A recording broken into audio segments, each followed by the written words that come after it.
মাঝের মধ্যে সময়ের অভাবে ভিডিও ঠিকঠাক করে তোমাদের দিতে পারছি না, তাই কিন্তু দু একটা দিন আমি ছুটি নিয়ে ফেলছি। যেমন ধরো গতকালকে আমি কিন্তু ছুটি নিয়েছিলাম। গতকাল ছিল শুক্রবার, আর শুক্রবার দিনকে কয়েকটা ভিডিও শ্যুট করেছি, সেটা একমাত্র ফেসবুকের জন্য, না ইউটিউবের কোনো বড় ব্লগ আমি শ্যুট করিনি। কালকে না গেছিলাম ডাক্তারের কাছে, সকাল সকালই উঠে বেরিয়ে পড়েছিলাম, কারণ দুটো দিন ধরে আমার ছেলেটার একটু সমস্যা হচ্ছে, সেটা হচ্ছে পটি। মোটামুটি ও জন্মের পর থেকে রেগুলার পটি করতো, প্রায় 2-3 বারই হতো, যেটা নর্মাল হয় বাচ্চাদের। তারপর একটু বড় হওয়ার পর কিন্তু ওর 1-2 দিন পর পর পটিটা হতো। ইদানিং মানে গত সোমবারের পর থেকে ওর পটিটা প্রায় 4 থেকে 5 বারও হয়ে যাচ্ছে। তো একটু ভয় লাগছিল যে কন্টিনিউ এরম পটি হচ্ছে কেন। আমাদেরই যদি 1-এর বেশি হয় তাহলে কিন্তু শরীরটা কেমন ক্লান্ত লাগে, সেখানে আমার ছোট্ট দুধের শিশু। তাই তড়িঘড়ি করেই ডক্টরের কাছে যাওয়া, কারণ আমরা সমস্ত কিছু ডাক্তারের পরামর্শ নিয়েই কিন্তু করি। এর আগের দিনকেও হয়েছিল, তখন ডাক্তারকে ফোন করে ওষুধ আনা হয়েছিল, পরের দিন ঠিক হয়ে গেছিল, টেনশন করিনি। কিন্তু তার আগের দিন মানে বৃহস্পতিবার রাতে প্রায় সারাদিনে 5 থেকে 6 বার মতো পটি করেছে। তাই সেদিনকেই রাতে নাম লিখিয়ে দিয়েছিলাম। শুক্রবার সকালবেলায় 7:30টার সময় বেরিয়ে পড়লাম ছেলেকে কোলে করে নিয়ে। রান্নাঘর থেকে আজকের ব্লগটা শুরু করলাম। থোর ভাজা, বেগুন ভাজা, সাথে লঙ্কা ভেজে নিয়েছি, আর করছি ফুলকপি আলুর তরকারি। ভাতটা হয়ে গেছে, সকালবেলাটা খাবো ঘি দিয়ে, আলু সেদ্ধ দিয়ে আর বেগুন ভাজা দিয়ে। আর দুপুরের জন্যই হচ্ছে ফুলকপি আলুর তরকারি আর থোর ভাজা। যেহেতু আজ শনিবার, তাই নিরামিষ রান্নাবান্না কমপ্লিট করে স্নান পুজো সমস্তটাই সেরে নিয়েছি, কারণ এই টাইমটায় স্নান না করলে আমার স্নান করতে করতে সেই 2টো বেজে যাচ্ছে, কারণ ছেলেকে ঘুম পাড়িয়ে তারপর ঘরের সমস্ত কাজকর্ম সেরে স্নান করাটা আমার দেরি হয়ে যাচ্ছে। আর বুঝতেই পারছো ট্যাঙ্কির এই ঠান্ডা জল। তো যাই হোক, ও কাছ থেকে আসলো, ছেলেকে ধরলো, আমি চটজলদি স্নান করে নিলাম টিউবওয়েলের কলে। তো টিউবওয়েলের কল তো জানোই, একদম 2-3 বার চাপ দিলেই ব্যাস গরম জল ওঠে, কিন্তু ট্যাঙ্কির জল তো ঠান্ডা। আচ্ছা তোমরা বলো তো, এই যে ট্যাঙ্কির জলটা কি সুবিধা? ওই সুবিধা হচ্ছে যখন তখন ট্যাপে জল থাকছে, এটাই একটু সুবিধা। তাছাড়া গরমকালে কি হচ্ছে, ট্যাঙ্কি গরম জল বেরোচ্ছে। আর দ্বিতীয়ত শীতকালে কি হচ্ছে, ট্যাঙ্কির মধ্যে ঠান্ডা জল বেরোচ্ছে। তাহলে লাভটা কোথায় বলো তো? এই ট্যাঙ্কি লাগিয়ে শুধুমাত্র ওই ট্যাপে জল থাকবে, যখন তখন তুমি জল ব্যবহার করতে পারবে, এই আর কি। যাই হোক, স্নান করে ফেললাম, ওই জন্যে ওকে বললাম কি কম্বল দুটো আজকে বার করতেই হবে। কদিন ধরেই ভাবছি কম্বল বার করবো, বার করাই হচ্ছে না। কম্বলগুলো আজ রোদে দিতে হবে। তো সোনা পাপার তো স্নান হয়নি, দেখো আমার কথা শুনছে, দেখবে দেখো। বাবা তোমার শরীর কেমন আছে বাবা? হ্যাঁ, শরীর কেমন আছে বলো। আমি ভালো আছি এখন। বলো, উঠবা তুমি, উঠবা। আসো পাপা, আসো, ওতো খুব উঠতে যাচ্ছে। ছেলেটার মানে কি বলবো, পটি হয়েছিল, তোমাদের বলি, মানে জানি না ইয়ের দিন থেকে, মানে গত সোমবারে যে মন্দিরারা এসেছিল তার পরের দিন থেকে দেখি ওর হচ্ছে এরকম পটির সমস্যাটা হচ্ছিল। তো ডক্টরকে দেখি, মানে ফোন করেছিলাম, ডক্টর হচ্ছে ওষুধ সাজেস্ট করলো, তো সেইগুলো এনে খাওয়ানো হয়েছিল, কমে গেল। আবার দেখি হচ্ছে, মানে আবার অনেকে বলছে দাঁত ওঠার জন্য হয়তো এরকম ঘন ঘন পটি হচ্ছে। ও অ্যাকচুয়ালি এরকম ঘন পটি করে না, সেই ছোটোবেলায় করতো একটু একটু করে, যেটা হয় আর কি ছোটোবেলায়, কিন্তু এরপরে হয়নি। তো যথারীতি আমরা ভাবলাম ওষুধ খেয়েছে তো ঠিক হয়ে যাবে, অতটা টেনশন নিচ্ছিলাম না। তারপরে দেখি পরশু দিনকে রাত্রিবেলা দিয়ে, মানে সারাদিন দিয়ে প্রায় 4 থেকে 5 বার মতন হয়েছে পটি। তো হালকা সবজেটে ধরনের করছে পটি। অনেকে বলছে ওটা ওর পিত্তি পড়ছে, অনেকে বলছে দাঁত উঠবে বলে হচ্ছে এরকম। তারপরে অনেকে বলছে যে হয় এরকম মাঝে সাঝে, চিন্তার কোনো মানে ভয়ের কোনো কারণ নেই, চিন্তা করার কোনো কারণ নেই, কিন্তু ভয় তো চিন্তা তো লাগে যে না কেন এরকম ঘন ঘন কেন করছে, কিছু তো হচ্ছে সমস্যাটা। তো যথারীতি কালকে আমি তো কোনো ব্লগ শ্যুট করিনি, ওই ফেসবুকে একটু আপডেট দিয়েছিলাম আর কি। তো গতকালকে আমরা ওকে ডক্টরের কাছে নিয়ে গেছিলাম, তো ওষুধ দিয়েছে ডাক্তার।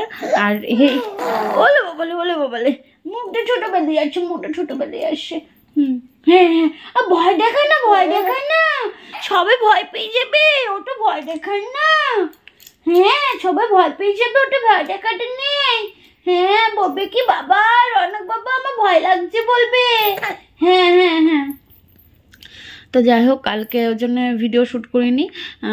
আর আজকে সকাল থেকে ছেলে একদম ঠিকঠাক, কালকেও ঠিকঠাকই ছিল, তবু একটুখানি যেভাবে ছেলে আমার চনমনে থাকে একটু যেন ইয়ে ছিল। তো হ্যাঁ, এই হচ্ছে এখন আপডেট তোমাদের কাছে। কাজে শনিবার নিরামিষ রান্না করেছি, ও গেছে স্নানে, জল আনতে গেছিল, এসে খাওয়া দাওয়া করবে, তারপর যাবে হচ্ছে কাজে। এই মা আর ছেলের সময় কাটানো চলছে।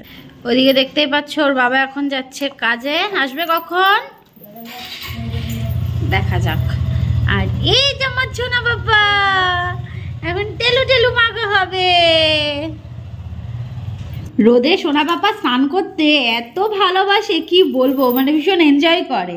তো যাই হোক, এই যে এখানটা এখন আমি ওকে তেল মাখাবো, স্নান করাবো, ড্রেস পরাবো, সমস্ত কিছু করিয়ে তারপরে ঘুমু ঘুমু হবে, তাই না বাবা? যা কম্বলটাকে রোদে দেওয়ার কথা বললাম, ও বললো আমি স্নান করে আসি, কম্বলটাকে বার করে আমি রোদে দিয়ে আসবো, তুমি কাউকে দিয়ে নামিয়ে নিও। কি করি দেখে আমি ওকে ঘুম পাড়িয়ে চেষ্টা করব, যদি আমি পারি কিনা। চলো তাহলে সঙ্গে থাকো, এখন সময়টা ছেলের জন্য, তাই না বাবা? তোমাদের রনক পাপা কিন্তু একদম রেডি। আর এই যে প্যান্ট জামা কিন্তু আরও একবার চেঞ্জ করা হয়ে গেছে, কারণ খাওয়া দাওয়া করেছে, গলাটা ভিজিয়ে ফেলেছে আর টলু করে ফেলেছে, তাই না বাবা? টলু করলে তো চেঞ্জ করতেই হবে, তার জন্যে আমরা স্নান করে দুবার ড্রেস চেঞ্জ করে ফেলেছি। হ্যাঁ চলো এবার ঘুমু ঘুমু হবে, ঠিক আছে? ছেলের ছোটবেলায় এই মশারিটা তো তোমরা দেখেছিলে। হ্যাঁ, আমরা কিনেছিলাম যেটা, সেটা একদম ছোট ছিল, আর এটা কিন্তু আমার বাবা এনে দিয়েছে, তাই ছেলে বেশ ভালোভাবেই কিন্তু এর মধ্যে শুতে পারছে। তবে যেহেতু ফ্যান চলছে না, দিনের বেলায় মশার উৎপাত আছে, তাই জন্যে এই মশারিটা টাঙিয়ে দিয়েছি।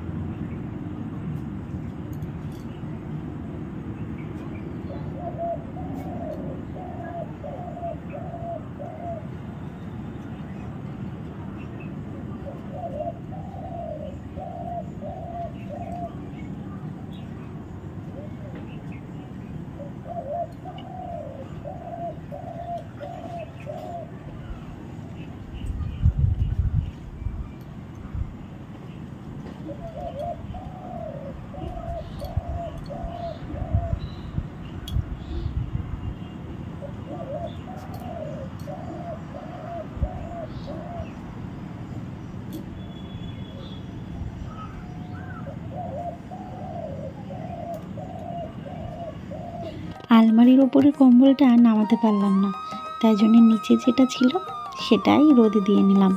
ছেলে এখন ঘুমোচ্ছে, তো এখন আমি চলে আসলাম ছাদে কিছু জামা কাপড় ধুয়ে দেওয়ার জন্য। আসলে আমি যদি এই সমস্ত কাজকর্ম সেরে তারপর স্নান পুজো দিই, ততক্ষণে ছেলে আমার উঠে পড়ে, আমার স্নানটাও ঠিক মতো হয় না, আর পুজো আমি যে কিভাবে পুজো দিই সে আমিই জানি, মানে বসি আর উঠি এরম একটা ব্যাপার হয়। তো তার জন্যে ভাবলাম সকালবেলা স্নান করে যদি পুজোটা দিয়ে নিই, তাহলে তারপরে যদি আমি এই জামা কাপড়গুলো ধুয়ে দিই অসুবিধা নেই, অন্তত স্নানটা আর পুজোটা আমি ঠিকঠাক করে করতে পারবো। যাই হোক, বেশ রোদটা ভালোই উঠেছে। আর এই যে দেখতে পাচ্ছ মানে শুকনো ডালপালা, এটা কিন্তু শিম গাছ বাওয়ার জন্য দিয়ে দিয়েছে। তবে এখানে কঞ্চি দিলে ভালো হতো, দেখা যাক কত দূর কী করতে পারে। কবে যে দেখবো শিম গাছটাই শিম হয়ে এসছে। সত্যি আগে যখন বাড়ি করিনি, তার আগে মানে যখন জায়গা ছিল, তখন কত যে ঝাঁকে ঝাঁকে শিম ধরেছিল। উফ, কবে যে ওরকম হবে, আবার যে কবে ওরকম পারবো হাত দিয়ে দিয়ে, সেটাই ভাবছি গো। দেখা যাক। তো হাওয়াও দিচ্ছে আর রোদও আছে, জামা কাপড়গুলো শুকিয়ে যাবে। এদিকে একটা বেডশিট আমি কেচে দিয়েছি, আর তার সাথে ছেলের কিছু জামা কাপড়। সকালে তো কাচা ধোয়া করেছিলামই, কিন্তু তারপরেও তো আরও কিছু জামা কাপড় পরে, বাড়িতে বাচ্চা থাকলে যা হয় আর কি।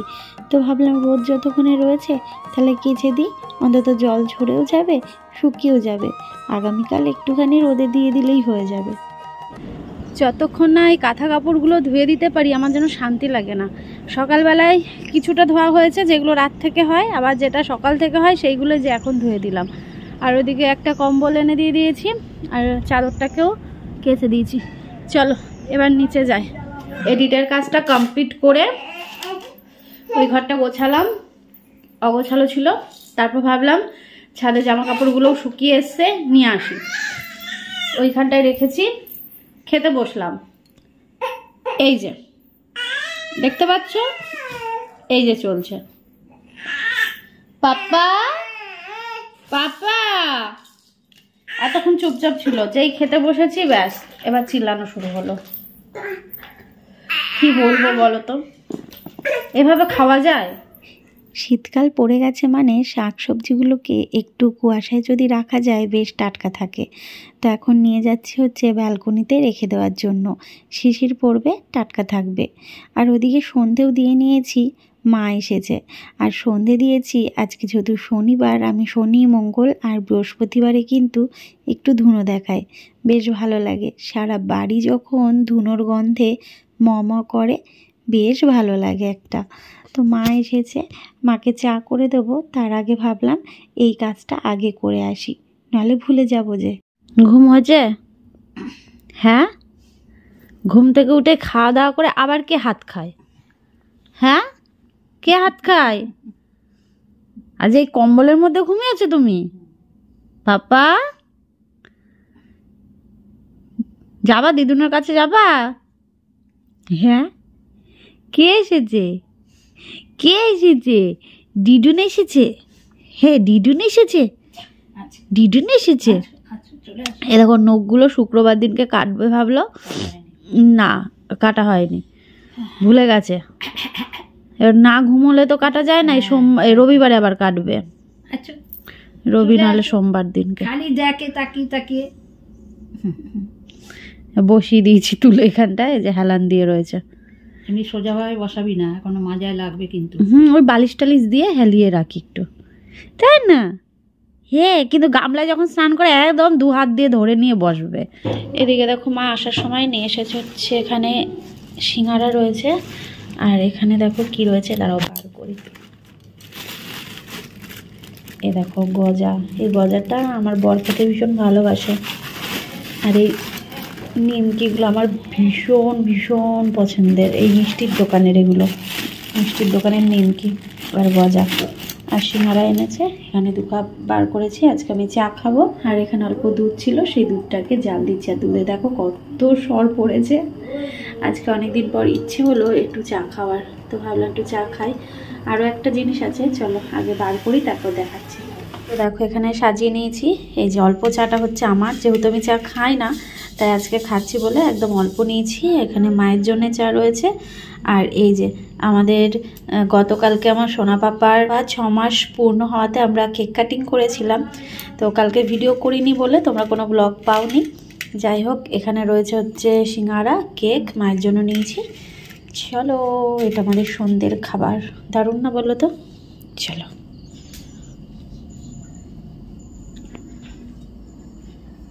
পাপা দাদা কি হচ্ছে? খেলা হচ্ছে? ও মা, ইদানিং বেশি লালা পড়ছে জানো, মানে টপ টপ করে ঝরতেই রয়েছে রসের মতন। হ্যাঁ, রসের মতন ঝরছে। এই যে খেলনা নিয়ে বসেছে, এখন খেলা চলছে। না মা, আমাদের এখানে তো ভালোই ঠান্ডা পড়ে গেছে, দেখে বুঝতেই পারছো। আর চোখ মুখ আমার দেখো পুরো শুকনো শুকনো লাগছে, ভালো লাগছে না, মানে চোখ জলে আমার। সন্ধে হলেই যেন আমি তাকাতে পারি না, চোখ জলে।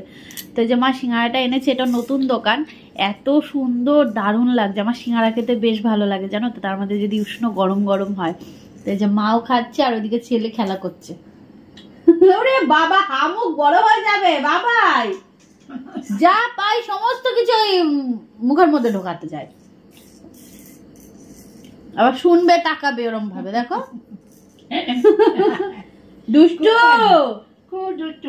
ডাক্তার কাছে নিয়ে গেলে, যে কালকে নিয়ে গেছিলাম, ডাক্তার বলছে কি তুমি দুত্তুমানা হয়েছো, তুমি দুত্তুমানা, খালি দেখলেই বলবে তুমি দুত্তুমানা হয়েছো। চলো খাই। আর আমার জন্য অল্প চাই নিয়েছি, যেহেতু আমি চা খাই না, তো ওর জন্য ইচ্ছে করলো চা খেতে, তাই জন্যই নিলাম আর কি। চলো পরে দেখা হচ্ছে।